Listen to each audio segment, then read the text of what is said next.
ये लो आतिफ, तुम्हारी पसंद का अचार गोश्त। शुक्रिया भाभी।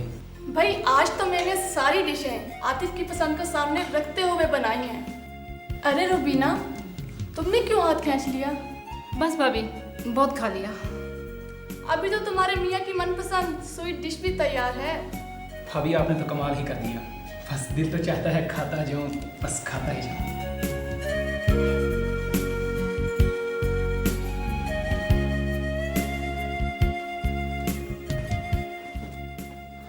कैसी लगी दावत? मेरी तो दावत नहीं थी, वो तो सिर्फ आपकी थी।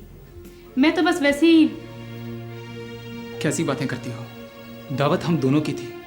ये नाजिया आपकी पसंद के बारे में कुछ ज़्यादा ही नहीं जानती। वैसे मियाँ के दोस्तों का और उनकी पसंद का ख्याल रखना कुछ समझ में नहीं आया। बिला वजह का शक। तुम कुछ गलत नहीं सोच रही? जो देख रही हूँ ना, वही सोच रही हूँ। मुझे बहुत अफसोस है रुबीना, मैं तुम्हें इतना तंग नजर और मनफी सोच रखने वाली नहीं समझता था। तो आप मुझे भी भाभी की तरह। बस ये बात अब यहीं खत्म करता हूँ।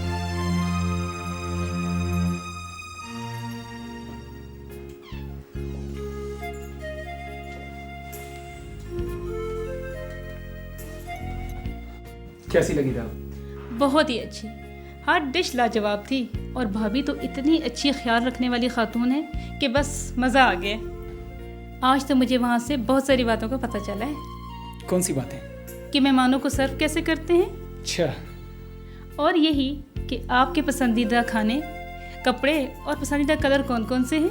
ये बातें हमें ज़रूर पता होनी चाहिए, लेकिन एक अहम बात मैं पहले से ही जानता हूँ। वो ये है कि तुम मेरी पसंदीदा शख्सियत हो, और इसलिए हर रोज़ मैं खुदा का शुक्र अदा करता हूँ कि उसने मुझे तुम जैसी बीवी अता की। अभी हमारी शादी को कुछ दिन ही गुजरे हैं, रफ्ता रफ्ता हम एक दूसरे को जान लेंगे। मैं कोशिश करूँगी कि भाभी की तरह अचार गोश्त बना सकूँ।